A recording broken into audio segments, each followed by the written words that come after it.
दोस्तों नमस्कार। आज हम सोल्व करेंगे लखनऊ मेट्रो में जो मेंटेनर की पोस्ट आती है दोस्तों इलेक्ट्रीशियन के लिए, उसका पेपर सोल्व करने वाले हैं। पुराना पेपर है दोस्तों, ये 12 मई 2018 का। चलिए स्टार्ट करते हैं। देखते हैं कैसा पेपर था, कितने क्वेश्चन टेक्निकल के थे, कितने क्वेश्चन नॉन टेक्निकल के थे। चलो देखते हैं। पहला क्वेश्चन है, क्लोरीन सिस्टम बोर्डों को निम्नलिखित में से किस संकेत के साथ पोस्ट किया जाएगा? प्रवेश को प्रतिबंधित करने और स्वास्थ्य के खतरे की चेतावनी देने और आग और विस्फोट के खतरे की चेतावनी के लिए दोस्तों। अगला क्वेश्चन है, किसी अस्पताल की अनिवार्य विद्युत प्रणाली में निम्नलिखित में दो अलग अलग प्रणालियों में से कौन सा होना चाहिए? एक आपातकालीन प्रणाली और एक उपकरण प्रणाली। अगला क्वेश्चन दोस्तों, विद्युत धारा घटना के लिए कौन सा भाग जिम्मेदार है? आवेश चार्ज। अगला क्वेश्चन देखते हैं।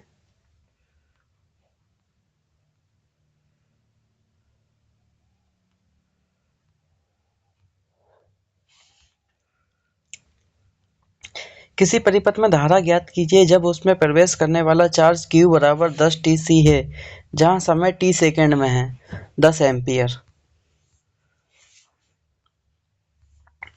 अगला क्वेश्चन, एम्पियर किसकी अंतरराष्ट्रीय मात्रक प्रणाली SI इकाई है? धारा की दोस्तों। अगला क्वेश्चन, निम्नलिखित में से किसमें उच्चतम विद्युत चालकता होती है? तांबा में दोस्तों उच्चतम विद्युत चालकता होती है। अगला क्वेश्चन, दिए गए सर्किट में धारा खोजें यदि R बराबर 2 किलो ओम, 4.5 मिली एम्पियर दोस्तों।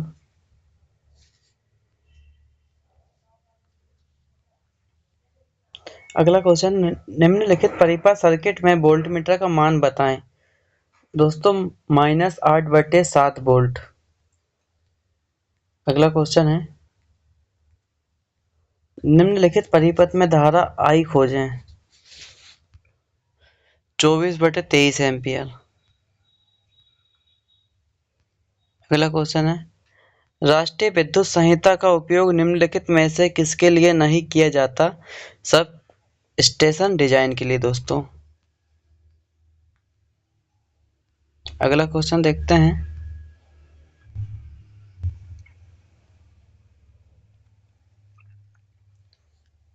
208/120 वोल्ट 3 फेज 4 वायर विद्युत प्रणाली के ड्रिप लूप का सबसे निचला बिंदु पैदल यात्री फुटपाथ के ऊपर न्यूनतम कितनी होगी जो इससे कम नहीं हो सकती? 10 फीट। अगला क्वेश्चन देखते हैं दोस्तों। केबल में इसका उपयोग करने के अलावा एक कंड्यूट सील में इस्तेमाल सीलिंग यौगिक की न्यूनतम मोटाई इससे कम नहीं होनी चाहिए 5/8 इंच से। अगला क्वेश्चन, एक दहनशील दीवार में एक आउटलेट बॉक्स जुड़ा होना चाहिए, वह दीवार की सतह के साथ फ्लश्ड हो। अगला क्वेश्चन देखते हैं, इलेक्ट्रोड पर मुक्त आयनों का द्रव्यमान क्या होगा? बिजली की मात्रा के सीधे समानुपाती होता है दोस्तों। अगला क्वेश्चन देखते हैं, फैराडे के इलेक्ट्रोलिसिस के पहले नियम के अनुसार M बराबर Z/Q में Z क्या प्रतिनिधित्व करता है, जहां Q बिजली की मात्रा और M मुक्त आयन का द्रव्यमान होता है। पदार्थ का विद्युत रासायनिक तुल्यांक होता है दोस्तों।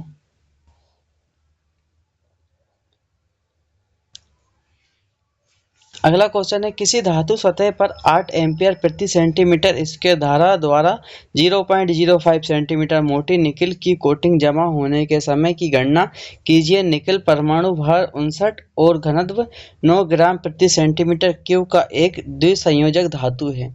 चांदी का परमाणु भार 108 और विद्युत रासायनिक तुल्यांक 1.118 मिलीग्राम प्रति कूलाम है।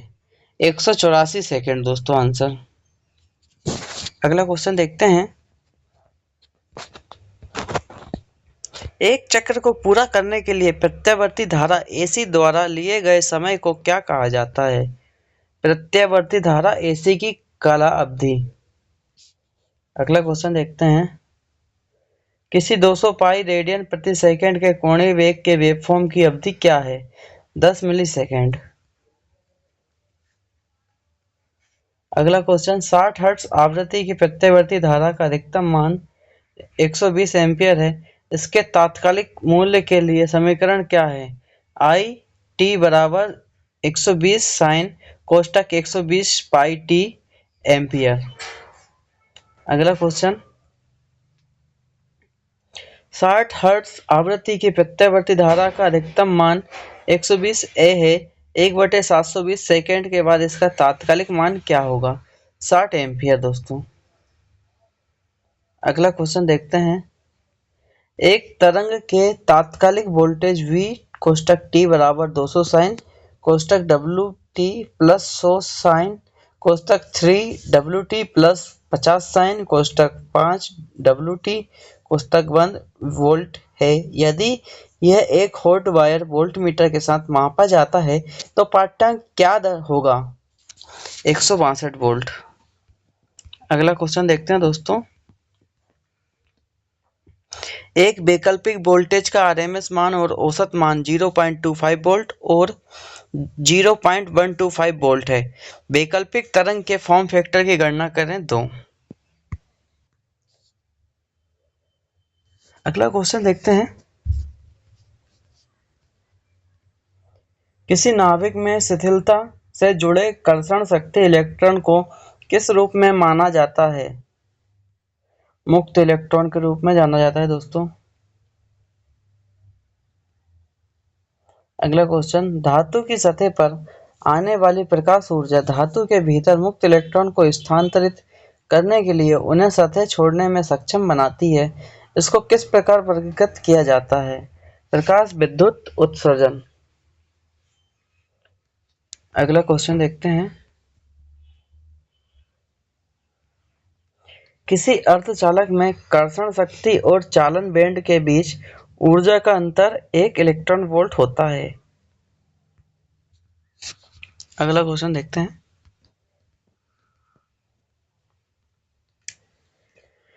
निम्नलिखित परिपथ के संबंध में सही कथन चुनें। D1 ऑन है और D2 ऑफ है। अगला क्वेश्चन, डायोड जिसमें नेगेटिव प्रतिरोध क्षेत्र है और इसका उपयोग ऑसिलेटर में किया जाता है तो उसे क्या कहते हैं? टनल डायोड कहा जाता है दोस्तों। अगला क्वेश्चन, एक सामान्य आधार कनेक्शन में धारा प्रवर्धन कारक 0.9 है। यदि उत्सर्जन धारा 1 मिली एम्पियर है तो बेस धारा का मान निर्धारित करें। 0.1 milliampere. BJT bipolar junction transistor amplifier के संबंध में अल्फा का मूल्य बीटा बराबर 49 के बराबर क्या है? 0.98। अगला क्वेश्चन देखते हैं, दिए गए एम्पलीफायर के लिए आईसी का मान ज्ञात करें। 0.625 मिली एम्पियर। अगला question, collector ammeter voltage 2 volt से 10 वोल्ट तक बढ़ाने पर यदि ट्रांजिस्टर में यदि संग्राहक धारा 2 मिली एम्पियर से 3 मिली एम्पियर हो जाती है तो उसका आउटपुट प्रतिरोध ज्ञात करें। 8 किलो ओम दोस्तों आंसर। अगला क्वेश्चन है, बेस सप्लाई वोल्टेज वी का निर्धारण कर दे जो ट्रांजिस्टर को संतृप्ति में रखता है। बीटा बराबर 200 दोस्तों बड़ा है 1.95 वोल्ट। यदि फीडबैक और फीडबैक अंश के बिना वोल्टेज लाभ क्रमशः AV और MV है तो नेगेटिव वोल्टेज फीडबैक के साथ लाभ कितना होगा? AV/1 plus AV/MB। अगला क्वेश्चन देखते हैं,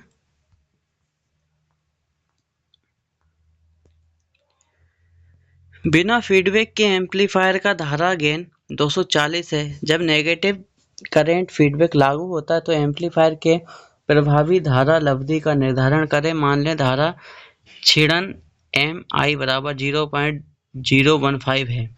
52.7।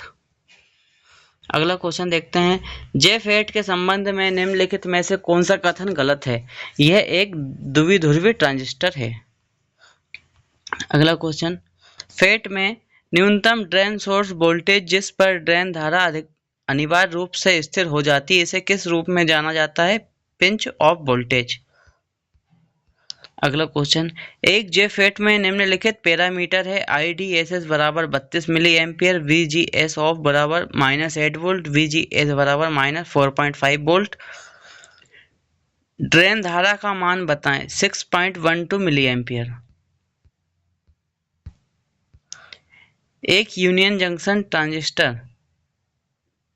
दोस्तों UJT यूनि जंक्शन ट्रांजिस्टर के पास बेस के बीच 10 वोल्ट है। यदि आंतरिक स्टैंड ऑफ अनुपात 0.65 है तो PN जंक्शन में आगे वोल्टेज ड्रॉप 0.7 वोल्ट है तो पिक पॉइंट वोल्टेज ज्ञात करें 7.2 वोल्ट। निम्नलिखित बूलियन फंक्शन को सरल बनाएं। ABC प्लस A B के ऊपर वार, C प्लस AB C के ऊपर वार, A कोष्टक B प्लस C। निम्नलिखित बूलियन फंक्शन को सरल बनाएं। A plus BC is correct answer. Boolean function के बराबर A B plus C D है दोस्तों 4 इज करेक्ट आंसर। दिए गए सूचन परिपथ के बराबर बूलियन फंक्शन क्या है? A कोष्टक B plus C 4 is correct answer. दिए गए तर्क परिपथ के लिए सरलीकृत बूलियन व्यंजक का निर्धारण करें। B इज करेक्ट आंसर दोस्तों। दिए गए फ्लिप फ्लॉप परिपथ का तर्क व्यवहार है। T flip flop, C is correct answer दोस्तों। सप्लाई टर्मिनल से वायर सिस्टम पर किसी भी बिंदु पर अनुमत वोल्टेज ड्रॉप किससे अधिक नहीं होना चाहिए? 2% supply voltage plus 1 volt. Duplex wave bound 6 पोल DC मशीन में आर्मेचर के समांतर पथ की संख्या कितनी है? 4। एक शंट जनरेटर 230 वोल्ट पर 450 एम्पीयर प्रदान करता है। शंट क्षेत्र और आर्मेचर का प्रतिरोध क्रमशः 50 ओम और 0.03 ओम है। जनरेटर में निर्माण होने वाले विद्युत वाहक बल EMF की गणना करें। 243.6 वोल्ट।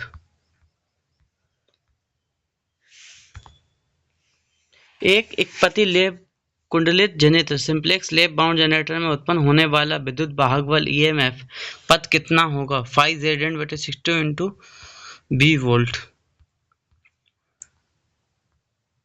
एक चतुर्ध्रुवीय जनरेटर जिसमें वेव बाइंडिंग आर्मेचर घुमावदार होता है उसमें 51 स्लॉट होते हैं। प्रत्येक स्लॉट में 20 चालक होते हैं। प्रति पोल फ्लक्स 7 मिली वेबर होगा तो 500 RPM पर संचालित होने पर मशीन में उत्पन्न वोल्टेज क्या होगी? 178.5 वोल्ट। मोटर आर्मेचर में दिए गए वोल्टेज V को बैक EMF का नियंत्रण और आर्मेचर ओमिक ड्रॉप की आपूर्ति दोनों करने पड़ते हैं। एक 220 वोल्ट दृष्ट धारा DC मशीन का आर्मेचर प्रतिरोध 0.5 ओम। यदि पूर्ण लोड आर्मेचर धारा 20 एम्पीयर है तो बैक EMF जब मशीन मोटर के रूप में कार्य करती है 210 वोल्ट। दोस्तों फॉर्मूला आ जाएगा बैक EMF E बराबर 5Zn/60 × P/A वोल्ट RPM में। फॉर्मूला लगाकर दोस्तों सोल्व कर लेंगे, EMF आ जाएगा।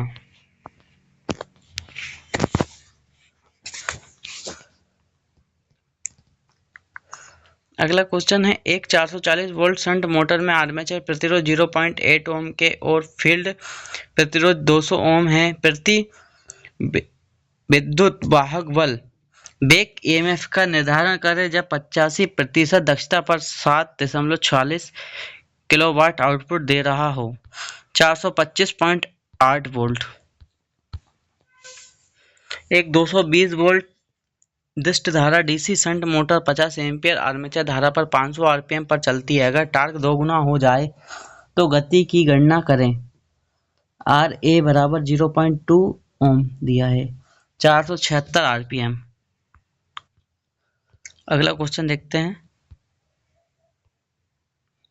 एक दिष्ट धारा डीसी शंट मशीन 1500 आरपीएम पर 250 वोल्ट का प्रत्यावर्ती धारा एसी विद्युत वाहक बल पैदा कर रही है। 50 एम्पीयर के आर्मेचर धारा के लिए विकसित यांत्रिक शक्ति ज्ञात करें। 12.5 किलोवाट।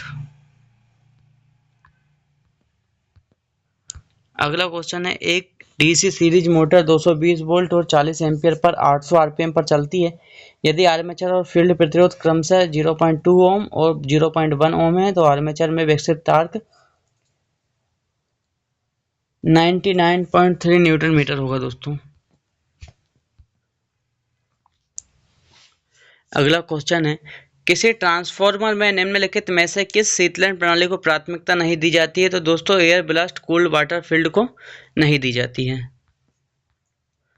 ट्रांसफॉर्मर वाइंडिंग में प्रति मोड प्रेरित औसत विद्युत वाहक बल ईएमएफ क्या है? 4 FMV।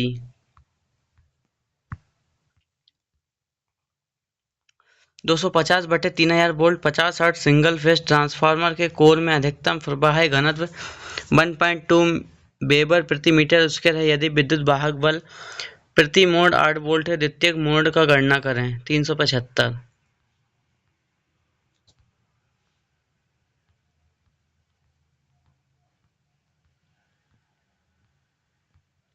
अगला क्वेश्चन है दोस्तों, निम्नलिखित में से कौन सा एक एकीकृत उपकरण है? एम्पियर हावर मीटर। मापन उपकरण में टार्क के विक्षेपण के विपरीत होने को क्या कहा जाता है? कंट्रोलिंग टार्क कहा जाता है दोस्तों। एसी सिस्टम में किस वोल्टमीटर या अमीटर का उपयोग नहीं किया जाता है? पीएमएमसी टाइप का दोस्तों। निम्नलिखित में से कौन सा त्रुटि स्रोत केवल एसी कार्य के साथ होता है? दोनों कॉइल का प्रतिबाधा में परिवर्तन और एडी करंट के परिमाण में परिवर्तन। इंडक्शन मोटर का फ्रेम किससे बना होता है? दोस्तों ग्रेन मिश्रित ढलवा लोहा। 3 फेस इंडक्शन मोटर में परिणामी फ्लक्स किसी भी चरण के कारण फ्लक्स के अधिकतम मान का रिक्त स्थान गुना होता है 1.5। किसी इंडक्शन मोटर जो एस स्लिप और एफ इनपुट फ्रीक्वेंसी के साथ संचालित हो रही है के रोटर धारा की आवृत्ति कितनी होगी? 80 स्लिप इंटू स्टेटर फ्रीक्वेंसी के बराबर होगी। एक slip ring induction motor 50 hertz supply से जुड़ने पर पूर्ण लोड पर 290 आरपीएम पर चलती है। ध्रुव की संख्या और स्लिप ज्ञात करें। 20 और 3.33%। किस बिजली संयंत्र में सर्ज टैंक का उपयोग किया जाता है? हाइड्रो इलेक्ट्रिक पावर प्लांट में। ईंधन कोशिकाओं के संबंध में निम्नलिखित में से कौन सा सत्य नहीं है? वे उच्च प्रदूषण का कारण बनते हैं और उनका ऑपरेशन शोर भरा होता है। एक हाइड्रो पावर प्लांट में किस तरह के जनरेटर का इस्तेमाल किया जाता है? लो speed silent pole alternator.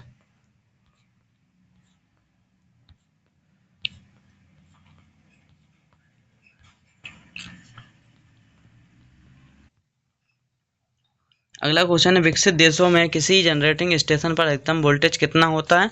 33 kilo volt. Transmission line में कोरोना के संबंध में नीचे दिए गए विकल्प में से कौन सा गलत है? दोस्तों कोरोना हानि के कारण संचरण लाइन में विद्युत धारा जयवक्री स्वरूप की होती है। दोस्तों 75 क्वेश्चन टेक्निकल के थे, इसमें 25 क्वेश्चन नॉन टेक्निकल के। चलिए देखते हैं दोस्तों इंग्लिश के क्वेश्चन है यहाँ से।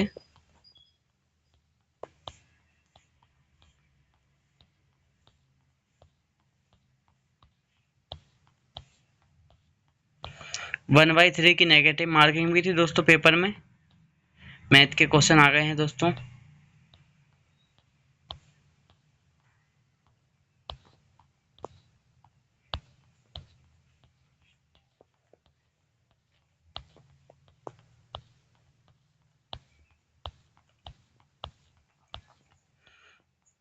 दोस्तों रीजनिंग के क्वेश्चन चालू हो गए हैं 86 से।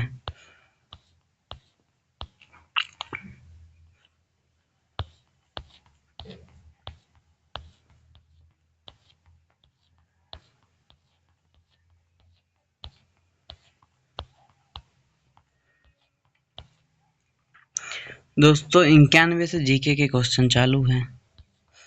दोस्तों इसमें 25 में सभी प्रकार के क्वेश्चन थे। मैथ भी थी, रीजनिंग भी थी, जीके भी था, जीएस भी था, इंग्लिश भी थी।